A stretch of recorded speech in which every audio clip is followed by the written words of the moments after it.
greetings to you, my dear students and my dear parents. இப்போ நம்ம என்ன பார்க்க போறோம் அப்படின்னு பாத்தீங்கன்னா நம்ம JEE 2026 registration already start ஆயிடுச்சு. எல்லாருமே தெரிஞ்சிருக்கும். ஆல்ரெடி நான் வீடியோ அப்லோட் பண்ணிருந்தேன் my dear students and my dear parents. இப்போ என்கிட்ட நிறைய பேர் வந்து பர்சனலா இந்த டவுட் கேட்டிருந்தீங்க. சார் இந்த கேட்டகரினால நிறைய பேர் வந்து ரொம்ப மிகப்பெரிய மாற்றங்கள் வந்துரும்னு சொல்றாங்க. குறிப்பா இந்த கேட்டகரி சர்டிபிகேட்டை ரொம்ப கேர்ஃபுல்லா இருக்கணும்னு சொல்றாங்க. ஆனா கேட்டகரி சர்டிபிகேட் அப்லோட் பண்ணணும்னு யாருமே சொல்லவே இல்லையே சார். இந்த மாதிரி நிறைய பேர் டவுட் கேட்டிருந்தீங்க. ஸோ உங்களுக்கான எல்லா டவுட்டுமே இந்த வீடியோல கிளியர் ஆயிடும் மை டியர் ஸ்டூடண்ட்ஸ். ஸோ வீடியோவை ஸ்கிப் பண்ணாம லாஸ்ட் வரைக்கும் பாருங்க. ஓகே, ஃபர்ஸ்ட் திங், நீங்க கேட்டகரி சர்டிபிகேட் இப்போ அப்லோட் பண்ணுங்கிற அவசியம் கிடையாது மை டியர் ஸ்டூடண்ட்ஸ். எப்ப நீங்க அப்லோட் பண்ணுவீங்க அப்படின்னா ஜோசா கவுன்சிலிங் தான் அப்லோட் பண்ணுவீங்க. அவங்க தான் வந்து வெரிஃபை பண்ணுவாங்க. இன் கேஸ் ஏதாவது மிஸ்டேக் இருந்துச்சுன்னா query ரைஸ் பண்ணுவாங்க. அதுக்கு நம்ம கரெக்டா ரெஸ்பாண்ட் பண்ணோம்னா அந்த query-யை கேன்சல் பண்ணிடுவாங்க மை டியர் ஸ்டூடண்ட்ஸ். இதுதான் வந்து ஜெனரல் ப்ரொசீஜர். ஆனா இப்ப JEE மெயின்ஸ் ரெஜிஸ்ட்ரேஷன்ல பாத்தீங்கன்னா அதை அப்லோட் பண்ண தேவையில்ல. நீங்க வந்து அதனுடைய சர்டிபிகேட் நம்பர், அதோட இஷ்யூ டேட், யார் இஷ்யூ பண்ணா அந்த டீடைல்ஸ் மட்டும் ரெஜிஸ்டர் பண்ணா போதும். மற்றபடி நீங்க வேற எந்த ஒரு அப்லோடுமே OBC கேட்டகரி சர்டிபிகேட் பண்ண வேண்டிய அவசியம் கிடையாது my dear students. Okay, first thing இந்த பாயிண்ட்ல கிளியரா இருங்க. இதுலயே பாத்தீங்கன்னா நிறைய விஷயங்கள் இருக்கு. எல்லாமே நான் வந்து டீடைலா சொல்றேன். ஃபர்ஸ்ட், கேட்டகரி வைஸ் யார் யாரெல்லாம் சென்ட்ரல் கவர்மெண்ட் சர்டிபிகேட் வாங்கிக்கணும், யார் யாரெல்லாம் ஸ்டேட் கவர்மெண்ட் சர்டிபிகேட் போதும், இத பத்தி நம்ம டீடைலா பார்ப்போம். ஓகே, சோ வீடியோவை ஸ்கிப் பண்ணாம லாஸ்ட் வரைக்கும் பாருங்க. இந்த வீடியோ ரொம்ப ஒரு லென்த்தான வீடியோவா இருக்காது மை டியர் ஸ்டூடண்ட்ஸ். மேக்ஸிமம் ஒரு 10 மினிட்ஸ் அப்படிதான் சொல்றேன். ஆனா ஒரு 15 மினிட்ஸ் கிட்ட ஆயிடுது. சோ 15 மினிட்ஸ் ஆயிடுச்சுன்னா தப்பா நினைச்சுக்காதீங்க. ஓகே, சோ ஃபர்ஸ்ட் திங், நம்ம வந்து ரொம்ப கேட்டகரி சர்டிபிகேட் இது வந்து தேவைப்படாதவங்க லிஸ்ட்ல இருந்து போவோம். ஓகே, ஃபர்ஸ்ட் திங் பாத்தீங்கன்னா ஜெனரல் கேட்டகரி. இன் கேஸ் நீங்க ஜெனரல் கேட்டகரியில வரீங்க அப்படின்னா உங்களுக்குலாம் பிரச்சனையே கிடையாது மை டியர் ஸ்டூடண்ட்ஸ். உங்களுக்கு வந்து எந்த ஒரு சர்டிபிகேட்டுமே தேவையில்லை. நீங்க எங்கேயுமே போக வேண்டாம். எந்த ஒரு விதத்துக்கு டைம் வேஸ்ட் பண்ணவே வேண்டாம். பட் நீங்க ஸ்டடீஸ்ல ஹெவி ஹார்ட் ஒர்க் பண்ணணும் மை டியர் ஸ்டூடண்ட்ஸ். உங்களுடைய மினிமம் டார்கெட்டே 98.5% அவ்வளவுதான். இன் கேஸ் உங்களுக்கு 95% இருந்தாலுமே சவுத் இந்தியன் NITs கிடைக்குமா, டயர் 1 NITs கிடைக்குமா, நல்ல டிபார்ட்மெண்ட் கிடைக்குமா, எதுவுமே கன்ஃபார்ம் கிடையாது. ஏன்னா OBC நான் கிரீமில இருக்கே 95% கொஞ்சம் கஷ்டம் தான் மை டியர் ஸ்டூடண்ட்ஸ். சவுத் இந்தியன்ல கிடைக்கும். அதுவே பிடிச்ச டிபார்ட்மெண்ட்ல சீட் கிடைக்குமா அப்படின்னு கேட்டீங்கன்னா கிடைக்காது. சோ இன் கேஸ் நீங்க ஜெனரல் கேட்டகரியில வரீங்கன்னா இந்த விஷயத்துல எந்த ஒரு டென்ஷனுமே நீங்க மைண்ட்ல ஏத்திக்க வேண்டாம். ஆனா ஸ்டடீஸ்ல 200% எஃபோர்ட் நீங்க போட்டுதான் மை டியர் ஸ்டூடண்ட்ஸ் ஆகணும். வேற வழி இல்ல. சோ நீங்க தான் ஃபுல் அண்ட் ஃபுல் அது உங்களோட கையில தான். அதே மாதிரி ஒரு விஷயம் நல்லா தெரிஞ்சுக்கோங்க, ஜெனரல் கேட்டகரி ஸ்டூடெண்ட்ஸ் தான் நிறைய பேர் JEE அட்வான்ஸ்லயும் நல்ல ரேங்க் வாங்குவாங்க. அவங்களுக்கு வந்து JEE மெயின்ஸ் தான் ஸ்ட்ரகிள். JEE மெயின்ஸ்ல தான் நீங்க பாஸ் பண்றது கொஞ்சம் கஷ்டம். நீங்க அந்த அளவுக்கு எஃபோர்ட் போட்டுட்டீங்கன்னா JEE அட்வான்ஸ்லாம் தட்டி தூக்கி போட்டு போயிட்டே இருக்கலாம் மை டியர் ஸ்டூடண்ட்ஸ். ஓகே, அதனால நீங்க வந்து ரொம்ப எஃபோர்ட் இப்ப நீங்க ஆரம்பிச்சா கூட பயங்கரமான எஃபோர்ட், நீங்க நிறைய ப்ராப்ளம் சால்வ் பண்ணுங்க, நிறைய எஃபோர்ட் பண்ணுங்க. அப்பனாதான் உங்களுக்கு ஓரளவு பிரீமியம் இன்ஸ்டிடியூட் கிடைக்கும் மை டியர் ஸ்டூடண்ட்ஸ். அதனால தான் சொல்றேன். அதுக்கப்புறம் போன வருஷமே நிறைய பேர் வருத்தப்பட்டாங்க. அதுக்கப்புறம் நீங்க வருத்தப்பட்டீங்கன்னா எதுவுமே பண்ண முடியாது. இப்போதைக்கு நம்ம சிஸ்டம் அப்படிதான் இருக்கு. ஸோ அதுக்கு தகுந்த மாதிரி தான் நீங்க கோப் அப் பண்ணி ரன் ஆகணும். ஓகே, இப்போ வாங்க my dear students next category. Next பாத்தீங்கன்னா SC ST கேட்டகரி. சோ இவங்களுக்கு சென்ட்ரல் கவர்மெண்ட்ல இருந்து எந்த ஒரு சர்டிபிகேட்டும் வாங்கணுங்கிற அவசியம் கிடையாது. நம்ம ஸ்டேட் கவர்மெண்ட் கொடுத்த சர்டிபிகேட்டே போதும் மை டியர் ஸ்டூடண்ட்ஸ். அதான் சொல்றேன், ஸ்டேட் ஆர் சென்ட்ரல் சர்டிபிகேட் எந்த சர்டிபிகேட்னாலுமே எந்த ஒரு இஷ்யூமே கிடையாது.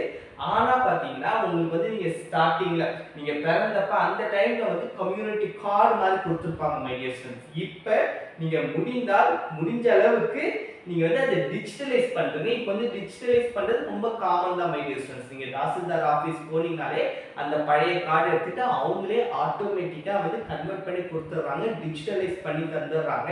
ஸோ டிஜிட்டலைஸ் பண்றப்ப அதுல டீடைல்ஸ் எல்லாமே கம்ப்ளீட்டா இருக்கும் my dear students. Certificate number எல்லாமே இன் டீடைல்டா இருக்கும். ஸோ உங்களால முடிஞ்சிச்சுன்னா தயவு செஞ்சு எடுத்துக்கோங்க. அப்படி இல்லைனாலுமே பிரச்சனையே இல்லை my dear students. JEE Mains ரிஜிஸ்ட்ரேஷனை பொறுத்த வரைக்கும் உங்களுக்கு எந்த ஒரு பிரச்சனையுமே கிடையாது. அப்படி இல்லைனாலுமே நீங்கள் பிப்ரவரி மந்த்ல எல்லா கரெக்ஷன்ஸ் வந்தாலுமே நீங்கள் வந்து பண்ணிக்கலாம். ஸோ ஃபர்ஸ்ட் இப்போதைக்கு ரொம்ப வந்து நீங்கள் பதட்டப்பட வேண்டாம். ரிஜிஸ்டர் பண்ணிட்டு கூட அதுக்கப்புறம் நீங்கள் சேஞ்ச் பண்ணிக்கலாம் மை டியர் ஸ்டூடெண்ட்ஸ். ஓகே, ஆனால் ஜோசா கவுன்சிலிங் முன்னாடி ஜோசா கவுன்சிலிங்குமே பார்த்தீங்கன்னா உங்களுக்கு ஜூன் மந்த்ல ஸ்டார்ட் ஆகும் மை டியர் ஸ்டூடெண்ட்ஸ். அந்த ஜூன் மந்த்துக்குள்ளார நீங்க வந்து ரெடி பண்ணிக்கலாம். உங்களுக்கு சாலிடா இப்ப இருந்தே டைம் வந்து ஒரு 8 மந்த்ஸ் இருக்கு. ஸோ அந்த டைமை நீங்க பொறுமையா இந்த ப்ரொசீஜர்லாம் யூஸ் பண்ணிக்கோங்க. ஆனா இவங்க வந்து பார்க்கறது உங்களோட 10th மார்க் ஸ்டேட்மெண்ட். உங்க 10th மார்க் ஸ்டேட்மெண்ட்ல இருக்க பேர் தான் எல்லா சர்டிபிகேட்ல இருக்கணும், ஒரே மாதிரி இருக்கணும் மை டியர் ஸ்டூடெண்ட்ஸ். அதுல மட்டும் கேர்ஃபுல்லா இருந்துக்கோங்க. அதுதான் நான் இங்க மென்ஷன் பண்ணிருக்கேன். Name should be match with 10th mark statement. உங்களுடைய ஃபர்ஸ்ட் ஐடென்டிட்டியே 10th மார்க் ஸ்டேட்மெண்ட் தான். அதாச்சும் இப்பதான் உங்களுக்கு வந்து ஆதார் கார்டுலாம், எங்க காலத்துல ஆதார் கார்டு அவ்வளோ இம்பார்ட்டன்ட் கிடையாது மெடிசன்ஸ், லேட்டரா தான் அது வந்துச்சு. ஸோ அதுக்கு முன்னாடிலாம் எங்கனாலுமே 10th மார்க் ஸ்டேட்மெண்ட் அதுதான் வந்துட்டு நமக்கு ஒரு வேலிடான ஒரு ஐடி ப்ரூஃப் மாதிரி. உங்களுக்குமே educational side 10th mark statement தான் முக்கியம். 10th மார்க் ஸ்டேட்மெண்ட்ல இருக்கிற மாதிரி தான் எல்லா ப்ரூஃப்லயுமே உங்களோட பேர் இருக்கணும். அதே மாதிரி இனிஷியல் வச்சிருந்தா எந்த ஒரு பிரச்சனையும் இல்லை மை டியர் ஸ்டூடெண்ட்ஸ். இல்லைனா மேபி ஜோசா கவுன்சிலிங்ல query ரைஸ் பண்ணுவாங்க, நீங்க எக்ஸ்பிளைன் பண்ணணும், அப்படி இல்லைன்னா ஒரு அஃபிடேட்டிவ் ரெடி பண்ணணும். அதுக்கான ப்ரொசீஜர் தெரிஞ்சு வச்சுக்கோங்க, ரெடியா இருந்துக்கோங்க. ஓகே, அதனால தான் சொல்றேன் இப்போதைக்கு உங்களுக்கு வந்து எனஃப் டைம் இருக்கு, பொறுமையா சேஞ்ச் பண்ணி வச்சுக்கோங்க my dear students. So first 2 கேட்டகரிக்குமே பார்த்தீங்கன்னா பெரிய லெவல்ல எந்த ஒரு இஷ்யூமே கிடையாது. இப்போ நீங்க எஸ்சி எஸ்டி கேட்டகரியில வரீங்கன்னா உங்களுக்கு ஓரளவு கம்மியான பெர்சன்டேஜ் இருந்தாலுமே நீங்க வந்து ஒரு 10,000 ரேங்கிங்குள்ளார இருந்தாலுமே ஓரளவு நல்ல காலேஜ் கிடைக்கிறதுக்கான சான்சஸ் பாசிபிலிட்டிஸ் இருக்கு. ஸோ நீங்க வந்து ஜோசா கவுன்சிலிங் அப்ப நீங்க சாய்ஸ்க்கு நீங்க ரொம்ப பர்ஃபெக்டா பண்ணணும் my dear students. Okay, SC ST category ஸ்டூடெண்ட்ஸா இருக்கீங்க அப்படின்னா நீங்க சாய்ஸ் ஃபில்லிங் அப்பதான் நீங்க வந்து மிஸ்டேக்கே பண்ணிடக்கூடாது. ஏன்னா நீங்க ஒரு 85-88% எடுத்திருந்தாலே நீங்க ஈஸியா உள்ளார போறதுக்கான சான்சஸ் இருக்கு. இந்த வருஷம் காம்படிஷன் இன்க்ரீஸ் ஆகலாம். நீங்க ஒரு 92%ல 95 வச்சிருந்தீங்கன்னா கண்டிப்பா நம்ம சவுத் இந்தியன் என்ஐடிஸ்லயே ஓரளவு நல்ல டிபார்ட்மெண்ட் கிடைக்கும். நீங்க ஒரு 95% மேல இருந்தீங்கன்னா கன்ஃபார்ம் நீங்க வந்து தில்லாவே இருக்கலாம். ஓகே, இப்போ வாங்க நெக்ஸ்ட் பார்ப்போம். OBC non creamy layer category. So இந்த கேட்டகரியில தான் நிறைய பேர் கன்ஃபியூஷன் வரும். ஏன்னா இந்த கேட்டகரி பார்த்தீங்கன்னா சென்ட்ரல் கவர்மெண்ட் ப்ரொவைடட் மட்டும் தான் மை டியர் ஸ்டூடெண்ட்ஸ் இருக்கணும். ஜோசா கவுன்சிலிங் ஃபார்மேட்லயுமே சென்ட்ரல் கவர்மெண்ட் அவங்க தர ஃபார்மேட் தான் இருக்கும். நீங்க ஸ்டேட் கவர்மெண்ட் ஃபார்மேட் அக்செப்ட் பண்ண மாட்டாங்க. அதாவது ஸ்டேட் கவர்மெண்ட்ல இருந்தா நீங்க வந்து இன்கம் சர்டிபிகேட் வாங்கணும், அதுக்கப்புறம் கம்யூனிட்டி சர்டிபிகேட் வாங்கணும். அது ரெண்டுத்தை வச்சு நீங்க ஓபிசி நான் கிரீமி லேயர் கேட்டகரிக்கு அப்ளை பண்ணலாம். நீங்க இந்த கேட்டகரிக்கு ஃபுல்லாக வரீங்களா? ஓகே, இதுக்கான கேட்டகரி நிறைய இருக்கு மை டியர் ஸ்டூடெண்ட்ஸ். நீங்க இன்கம் வைஸ் அதாவது as a salary நீங்க பிரைவேட் கன்சர்ன்ல வாங்குறீங்கனாலும் எவ்வளவு நாள் 8 lakhs up to 8 lakhs வந்து அவங்க அக்செப்ட் பண்ணிப்பாங்க. இதே மாதிரி நிறைய ப்ரொசீஜர் இருக்கு மை டியர் ஸ்டூடெண்ட்ஸ். இப்போ அக்ரிகல்ச்சர் மூலமா அதர் இன்கம்ஸ் மூலமா அதிகபட்சம் அதாச்சும் நிறைய அமௌண்ட் இருக்கு. எனக்கு எக்ஸாக்டா தெரியல. நீங்க இ சேவை மையத்துல போயிட்டு எக்ஸ்பிளைன் பண்ணுங்க, கண்டிப்பா வந்து அவங்க உங்களுக்கு ஃபேவரிசம் பண்ணி தருவாங்க. கண்டிப்பா அதுக்கான நீட்ஃபுல் அவங்க கண்டிப்பா உங்களுக்கு வந்து பண்ணுவாங்க my dear students. Okay, so நீங்க வந்து நான் கிரீமி லேயர் கேட்டகரியில வரீங்களாங்கிறத அங்க போயிட்டு செக் பண்ணிக்கோங்க. ஒரு சில government officers group A group B அந்த மாதிரி டாப் கேடர்ல இருக்கிறவங்களுக்கு கிடையாது. ஒரு சில ரெஸ்ட்ரிக்ஷன்ஸ் இருக்கு, அந்த ரெஸ்ட்ரிக்ஷன்ஸ் மட்டும் தெரிஞ்சு வச்சுக்கோங்க.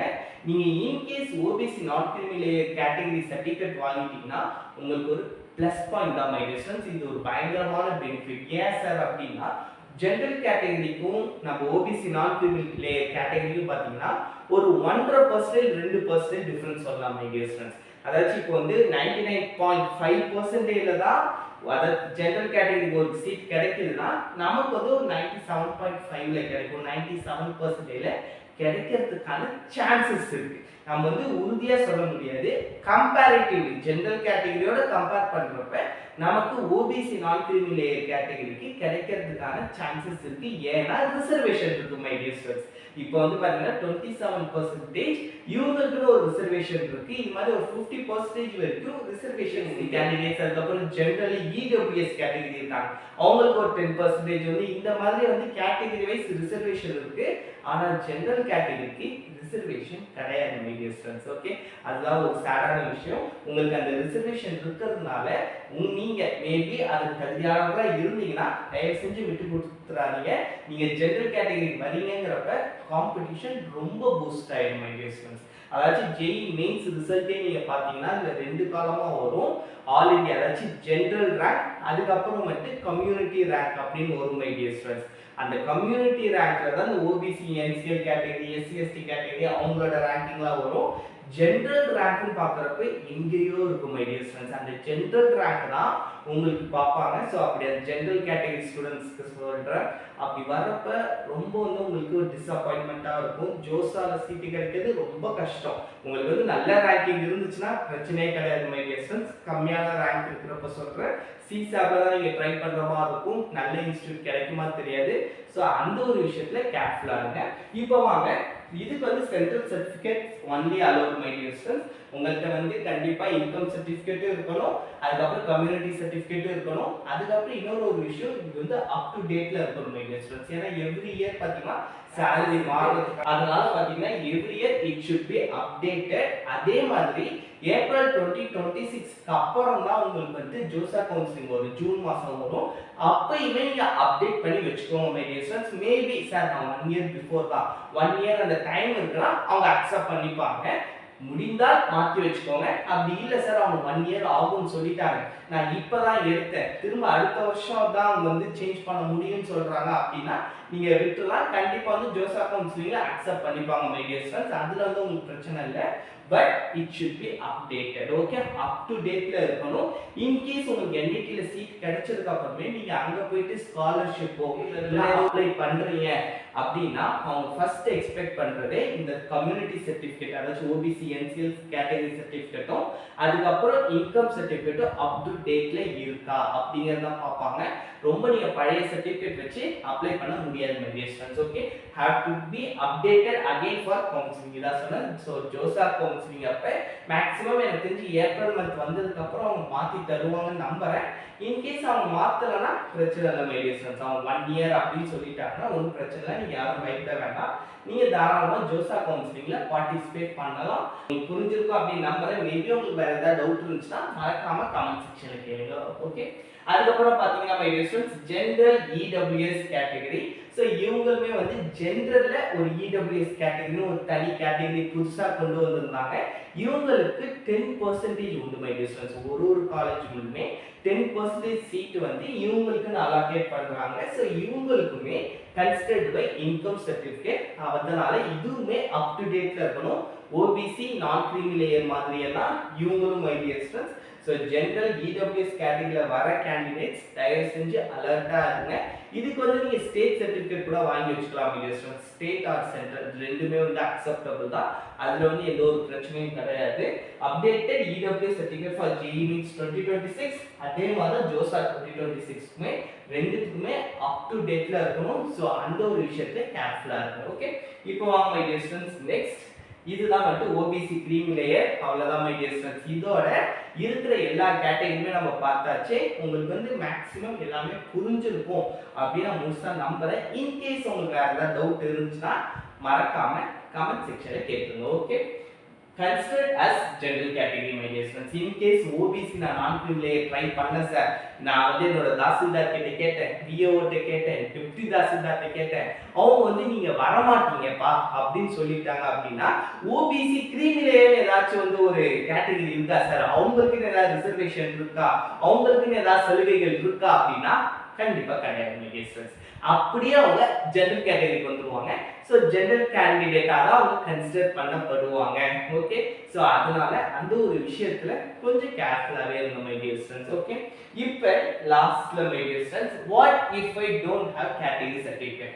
இப்போ வந்து உங்களுக்கு டவுட் இருக்கலாம், சார் நான் வந்து எலிஜிபிளா இருக்கேன் சார், எனக்கு வந்து கேட்டகரி நான் ஓபிசி என்சிஎல்ல தான் சார் வரேன், ஜெனரல் இடபிள்யூஎஸ்ல தான் சார் வரேன், ஆனா வந்து எனக்கு இப்போ கிட்ட கையில இல்லை சார், இதுக்கப்புறம் தான் நான் அப்ளை பண்ணலான்னு இருக்கேன். அதே மாதிரி ஒரு விஷயம் மை டியர் ஸ்டூடெண்ட்ஸ், உங்களுக்கு வந்து சாலிடா 1 மாசம் டைம் இருக்கு. இன்னும் முடியிற நேரத்துல பாத்தீங்கன்னா லாஸ்ட் இயர்லாம் வந்து இன்னும் கொஞ்ச நாள் எக்ஸ்டெண்ட் பண்ணாங்க. ஸோ அதே மாதிரி இந்த வருஷம் எக்ஸ்டெண்ட் பண்றதுக்கான சான்சஸ் பாசிபிலிட்டிஸ் இருக்கு மை டியர் ஸ்டூடெண்ட்ஸ். வழக்கமா ஒரு 3 நாள் 4 நாள் கண்டிப்பா எக்ஸ்டெண்ட் பண்ணுவாங்க. அப்படியே பண்ணலனாலுமே உங்களுக்கு 27th வரைக்கும் டைம் இருக்கு. நீங்க ரிஜிஸ்டர் பண்றதுக்கு இதுக்கு அதிகபட்சம் பார்த்தீங்கன்னா ஒரு 3 ஹார்ஸ் உட்கார்ந்தீங்கன்னா முடிஞ்சிரும். அதே மாதிரி இந்த வருஷம் தான் புதுசா லைவ் போட்டோகிராஃப் அதாச்சும் ரிஜிஸ்டர் பண்ணிட்டே வந்து உங்களுக்கு ஒரு 10th ஸ்டெப்ல நீங்க வந்து அந்த வெப்கேம் முன்னாடி வந்து போட்டோ எடுக்கணும். ஒரு QR கோட் வரும். அதை நீங்க ஸ்கேன் பண்ணி உங்க போன்லயுமே போட்டோ எடுத்துக்கலாம். அப்படிங்கிற மாதிரியான ஃபீச்சர்ஸ்லாம் இந்த வருஷம் தான் மை டிஸ்டன்ஸ் கொண்டு வந்திருக்காங்க. உங்களுக்கு எனாஃபான டைமே கொடுத்துருக்காங்க. நீங்க எதுக்குமே பயப்பட வேண்டாம். பொறுமையா ஒரு விஷயத்துமே நீங்க கேர்ஃபுல்லா பண்ணாலே டக்குன்னு முடிச்சிடலாம் மை டியர் ஸ்டூடண்ட்ஸ். ஓகே, ஏன் நான் வந்து இதை சொல்றேன் அப்படின்னா, ஒரு சில நேரத்தில் நீங்க தவறுதலா ஒரு ரெஜிஸ்டர்ட் நம்பரோ ஏதோ ஒன்று மாத்திட்டீங்க அப்படின்னா ரொம்ப கஷ்டமாயிடும். அதே மாதிரி திரும்ப திரும்ப சொல்றேன், நீங்க வந்து யூஸ் பண்ற மொபைல் நம்பரை மட்டும் அங்க கொடுங்க. நீங்க வந்து யூஸ் பண்ண மாட்டேன், இதுக்கப்புறம் நான் தெரியாம த்ரோ பண்ணிடுவேன் சார், நான் ஏதோ ஆஃபருக்காக வாங்கினேன் சார், அவ்வளவு கொஞ்ச நாள் யூஸ் பண்ணேன் சார், இப்போ அடுத்த ஆஃபர் வந்துருச்சு, அடுத்த சிம் மாற போறேன், அந்த நம்பர் நான் தொலைச்சிடுவேன் சார் அப்படின்னா தயவு செஞ்சு அந்த நம்பர் கொடுக்காதீங்க. உங்களுக்கு எந்த கம்யூனிகேஷன் எதுனாலுமே NTA கிட்ட இருந்து வர்றது அந்த ரிஜிஸ்டர்ட் நம்பர் தான் வரும். இப்போ நீங்க கொடுக்குற இந்த நம்பர் தான் அடுத்த ஒரு வருஷத்துக்கு மை டியர் ஸ்டூடண்ட்ஸ். அதாச்சும் நீங்க NIT வாசல்ல போய் தொடர வரைக்கும், அதாவது IIT, NIT, IIIT, ஏதோ ஒரு GF கேஸ் போயிட்டு நீங்க காலேஜ் எடுத்து வைக்கிற வரைக்கும் அந்த நம்பர் ஆக்டிவா இருக்கணும். ரீசார்ஜ் பண்ணி வச்சுக்கோங்க, டேட்டா போட்டு வச்சுக்கோங்க. அந்த நம்பருக்கு எப்போதுமே OTP டக்குன்னு வரணும் மை டியர் ஸ்டூடண்ட்ஸ். உங்க கவரேஜ்ல அதாச்சும் நீங்க அந்த நெட்வொர்க் எங்கெங்கெல்லாம் நல்லா கிடைக்குமோ அந்தந்த ஏரியாவில் மட்டும் மோஸ்ட்லி இருங்க. ரொம்ப நெட்வொர்க் கவரேஜ் இல்லாத ஏரியாக்கெல்லாம் இந்த டைம்ல போயிடாதீங்க மை டியர் ஸ்டூடண்ட்ஸ். ஏன் சொல்றேன்னா ரொம்ப ரொம்ப ரொம்ப இம்பார்ட்டன்ட். அதே மாதிரி தான் இமெயில் ஐடியும் ரெகுலரா செக் பண்ற இமெயில் ஐடியை கொடுங்க. அவங்க எந்த கம்யூனிகேஷனாலுமே ஃபர்ஸ்ட் மெயில் பண்ணுவாங்க, அடுத்து மெசேஜ் பண்ணுவாங்க. இந்த ஜோசா கவுன்சிலிங் சொன்னல அந்த டைம்லாம் காலே பண்ணுவாங்க மை டியர் ஸ்டூடண்ட்ஸ். உங்களுக்கு ஏதாச்சும் query ரைஸ் ஆயிடுச்சுன்னா அவங்க காலே பண்ணுவாங்க. போன வருஷம் நான் பண்ண பேரண்ட்டுக்கு அவங்க கால் பண்ணாங்க. எனக்கு முன்னாடி அவங்களுக்கு தான் தெரிய வந்துச்சு. ஸோ அதனால தான் சொல்றேன், நீங்க ஒரு தடவையும் லாகின் பண்ணி பார்க்க முடியாது ஜோசா கவுன்சிலிங்ல query ரைஸ் ஆயிடுச்சான்னு. ஒன்ஸ் ரைஸ் ஆயிடுச்சுனாலே அவங்களே கால் பண்ணுவாங்க, உங்களோட மதர் டங்க்லேயே பேசுவாங்க மை டியர் ஸ்டூடண்ட்ஸ். ஓகே, நம்ம கால் பண்ணாதான் எல்லா டைம் வந்து மதர் டங்க்ல பேச மாட்டாங்க. ஒன்று ஹிந்தியில தான் மோஸ்ட்லி வந்து ரிப்ளை பண்ணுவாங்க. ஆனால் அவங்க பண்ணுறப்ப நம்மளோட மதர் டங்க்லேயே ரிப்ளை பண்ணுவாங்க. ஸோ அதனால தான் சொல்கிறேன். அதே மாதிரி ப்ரிஃபரபிளி வாட்ஸ்அப் இருக்கிறது நல்லது மை டியர் ஸ்டூடண்ட்ஸ். சார் வாட்ஸ்அப்பில் ரிப்ளை பண்ணுவாங்களா அப்படின்னா ஒரு டைம் பார்த்தீங்கன்னா நான் NIT திருச்சியிலேருந்து ஒரு ப்ரொஃபஸர் அலாகேட் பண்ணுவாங்க my dear students. Seesaw counselling சரி ஜோசா கவுன்சிலிங்குமே என்ன இஷ்யூனாலுமே நம்ம அவர்கிட்ட ஃபோன் பண்ணி கேட்டோம்னா அவர் வந்து ரிப்ளை பண்ணுவார். அவருக்குமே வாட்ஸ்அப் நம்பராக இருக்கும். ஸோ அவர் வந்து டக்குன்னு ஒரு விஷயம் ஷேர் பண்ணுறதுக்காக வாட்ஸ்அப்லேயே எனக்கு வந்து ஷேர் பண்ணுங்க அப்படின்னு சொல்லலாம். ஸோ அதனால தான் சொல்கிறேன், ரிஜிஸ்டர்ட் மெயில் ஐடியா இருந்துச்சுன்னா அது வந்து பெஸ்ட்டாக இருக்கும் my dear students. Okay, so இப்போ பார்த்தீங்கன்னா you can apply for JEE Main with application receipt number also. இது எத்தனை பேர் தெரியும் தெரியல. நீங்கள் வந்து அப்ளை பண்ணீங்கனாலே அதுக்கான ஒரு காலம் வருது மை டியர் ஸ்டூடண்ட்ஸ். ஃபர்ஸ்ட் பார்த்தீங்கன்னா category, certificate number, issue date அந்த டீடைல்ஸ் வரும். அப்படி இல்லைன்னா அதுலேயே ஆப்ஷன் இருக்கும் my dear students. Yes I have, yes I don't have அப்படிங்கிற ஆப்ஷன்லாம் வரும். நீங்கள் அந்த ஆப்ஷன் கிளிக் பண்ணினாலும் உங்களுக்கு பார்த்தாலே தெரியும். ஸோ இன்கேஸ் உங்களுக்கு வந்து லைவாக வந்து எப்படி ரிஜிஸ்டர் பண்ணணும் அப்படிங்கிற வீடியோ வேணாலுமே கீழே கமெண்ட் பண்ணுங்க, நான் மறக்காம அதுக்கான வீடியோவை அப்லோட் பண்ணுறேன் my dear students. Okay, so இப்போதைக்கு உங்களுக்கு வந்து எல்லாமே புரிஞ்சிருக்கும் அப்படின்னு நான் முழுசாக நம்புகிறேன். மேபி உங்களுக்கு வேறு ஏதாவது டவுட் இருந்தாலுமே மறக்காம கமெண்ட் செக்ஷனில் கேளுங்க, கண்டிப்பாக நான் ரிப்ளை பண்ணுவேன் my dear students. Okay, bye bye, all the best my dear students. Thank you.